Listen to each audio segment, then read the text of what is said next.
What's up guys, Bajheera here. So, for this video, I'd like to go over a little bit of an updated level 100 arms warrior. I hesitate to call this a guide, because I think a lot of the things that I talked about in my level 90 guide really still do apply to arms warriors right now, in terms of your offensive abilities, your defensive abilities, some changes, your rotation. A lot of those things remain very similar. And not a lot has changed up to level 100. However, the things that do change once you get to level 100 are kind of a big deal. So what I want to do is make an updated video for arms, just in case you're curious. Now, I want to address this in this video because it's sort of a current event. Glad Stance did receive a nerf, a flat 20% damage nerf on Shield Slam and Revenge. That's kind of a big deal, but I still believe that Glad Stance is still your best bet as a PvP warrior, and probably even as a PvE warrior as well. But I know a lot of people love arms, me included, and I still want to believe in arms, and I think that the spec that I'm going to talk to you about right now is a spec that can probably be your best bet, at least in a PvP scenario. A couple things might change for PvE, but this is mainly a PvP thing. So, let's get right into it. Alright, so once you hit level 100, obviously one of the first things that you want to think about is your level 100 talent. And for PvP, let me cancel out this dummy thing. Actually, it looks kind of cool. Alright, but so for PvP, my favorite spec right now looks a little bit something like this. Still taking Juggernaut, definitely taking In-Range Regen. The level 45 talent is always up for a little bit of discussion, especially with the addition of your 4-piece. So this is going to be slightly off topic, but it all flows together a little bit, so just go with it. Your 4-piece bonus as an arms warrior means that you now generate rage from taking damage. And as an arms warrior, you're pretty squishy, so you might often be the target. Especially if you're an arms warrior, you're a melee, you're in the mix, you're probably going to be taking damage. So the fact that you generate rage from taking damage, you don't generate a ton of rage, but neither does Taste for Blood. So, honestly, you can possibly drop Taste for Blood for something like Sudden Death or Slam if you want to. Especially Slam if you're playing a comp that requires that you not break CC, like you're playing with a mage or a hunter, and you don't just want to be spamming Whirlwind. You might want to take Slam. That's a single target thing, and if you'll be having enough rage to use it, then you're good to go. I still kind of like Taste for Blood just for that unlimited rage in BG's cleave factor, because I don't play arms a lot in Arena.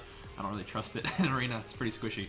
But that's one of the things I want to talk about. With the addition of, at level 100, with the addition of your 4-piece set bonus, you might be able to drop Taste for Blood for one of these two talents. Sudden Death is cool, but I might just take Slam for the reliability factor, even though it doesn't really deal that much damage. For level 60, I still like Stormbolt. I think a ranged targetable stun is still a little bit better than a melee range stun, even if it hits multiple targets. The only reason you might want to take Shockwave is because of our level 100 talent, and I'll explain that in a second. Because keep in mind that when you hit 3 targets with your Shockwave, it reduces the cooldown by 20 seconds, and we'll get to that in a second. Just keep that in mind. At level 75, I'm still taking Safeguard. Level 90, you can take these damaging abilities if you want to, but Bladestorm as arms is really effective, and that's kind of like that's a big deal. And once again, that being a large part of your damage is going to be going well with this level 100 talent that I'm encouraging that you at least give a try. Called Anger Management. I know Ravager's cool, Siegebreaker's funny, really bad. Ravager is kind of probably cool for like PvE, where a mob is going to be in one place and you just want to deal extra damage to it, especially in an AoE situation. Ravager's kind of cool. You can use it in PvP. It's kind of funny to use in PvP, but I think that Anger Management at level 100 is your overall best of the best PvP talent here. And what you see it does is every 30 rage that you spend reduces the remaining cooldown of several of your abilities by 1 second. That includes Avatar, Bloodbath, Bladestorm, Stormbolt, Shockwave, Dragon Roar, Mocking Banner, which you don't even have. Heroic Leap, Recklessness, and Die by the Sword. I don't think we have Mocking Banner. Am I just an idiot? I don't even think it's in. We don't have that. Thanks though. Regardless, so Anger Management basically means that whenever you spend rage, you're going to be reducing the cooldowns of some pretty important abilities. Your Stun, your Bladestorm, or your Shockwave. So your Shockwave. So if you already have a 20-second Shockwave and you're reducing the cooldown even more, you're going to be able to stun people really often. But I still like Stormbolt. Anyway, but you can reducing your Bladestorm, your Stun, some of your defensives, really big deal. And that's why I think this talent synergizes so nicely with Taste for Blood, because even though you have a lot of rage coming in if you're taking damage, the more rage you can spend, the faster your abilities like Bladestorm come up. And Bladestorm is huge. The faster your stun comes out. The stun is huge. So that's pretty important. But I definitely recommend that you guys check out Anger Management for level 100 Arms Warrior PvP. Really fun talent. You can play around with it if you want to. Slam, I mean, obviously, if this talent, you're still spending rage. it's still good things. That's your talents. That's what I recommend for your talents. In terms of glyphs, there are a couple glyphs that I really encourage you to check out.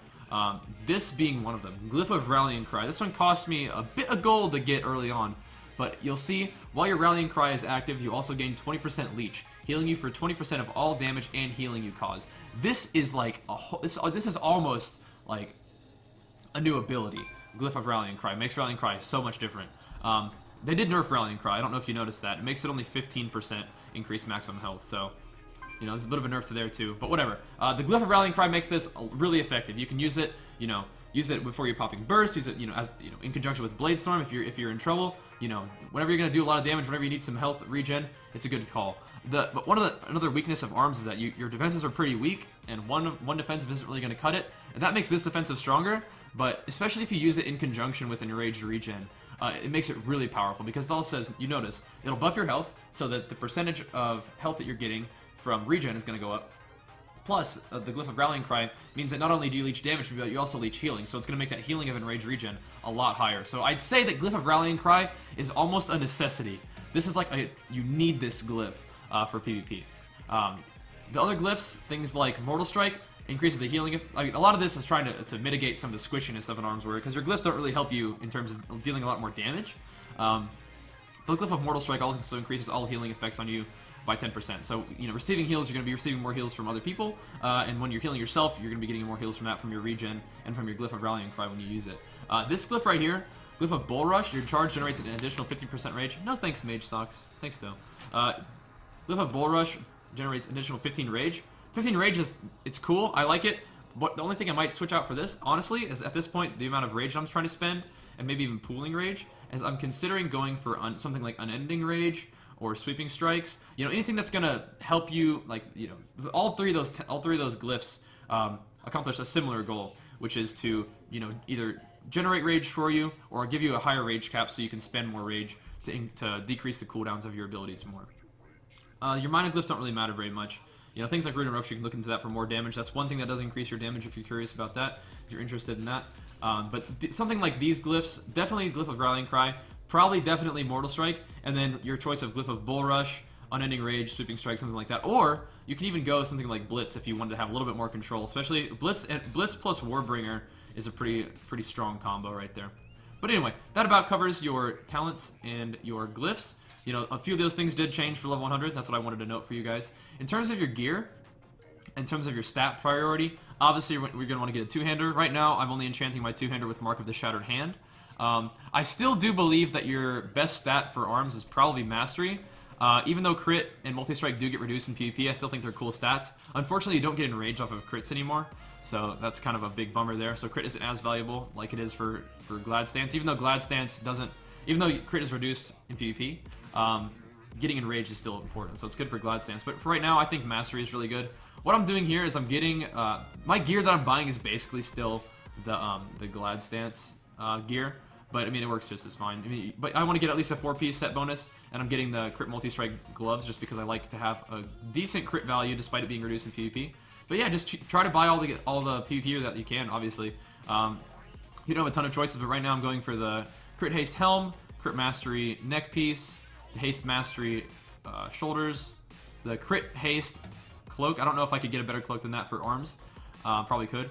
Crit Mastery Chest, Crit Multi-Strike Bracers, Crit Multi-Strike Gloves. Now, I do have another pair of gloves in my bag. That might be better for arms. The Haste Multi-Strike, nah, probably not that much better. Crit Haste Belt, Crit Multi-Strike Pants, Crit Mastery Boots, and then I've got the Crit Mastery Ring, along with the Legendary Questline Ring for the DPS spec.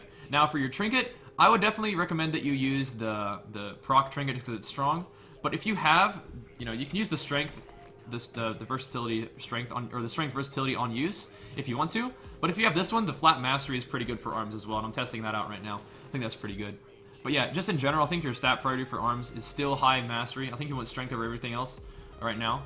But high Mastery, get some crit in there, get some haste in there. I mean, honestly, just build your PvP gear as much as you can. But I think Mastery is a really good stat to look out for, just because it buffs your big hits so much. But I think that about covers it for the level 100 changes that I thought were really especially good for you guys to know. You know, definitely check out this check out this anger management spec. You know, with maybe even for Taste for Blood for extra rage gens, so you can spend more rage to have Blade Storm come up more often, which is pretty much like, it's a big deal for you. I think anger management would be even cooler if it just reduced the cooldown of all your abilities, because you have so many really long cooldown abilities, like Colossus Smash and Mortal Strike is even a long cooldown. That'd be something to look into, hopefully. I don't think Blizzard would do it, but it would be sick to have anger management reduce the cooldown of all your abilities by that, you know, even if it's a smaller amount per rage that you spend, but that'd be sick. But anyway, that's what's important for level 100. Your anger management spec, your Glyph of Rallying Cry glyph, and get that gear all set up for your character, and hopefully you can find a way to be effective. But like I said, if you guys need any more help for some of the basics, go check out my level 90, my you know, I think it was 6.0.2 Arms Warrior updates video. It is level 90, but a lot of it is very similar, especially when we're talking about our abilities.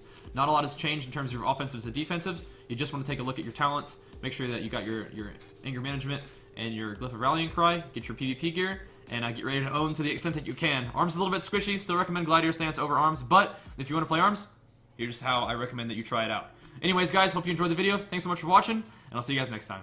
Peace!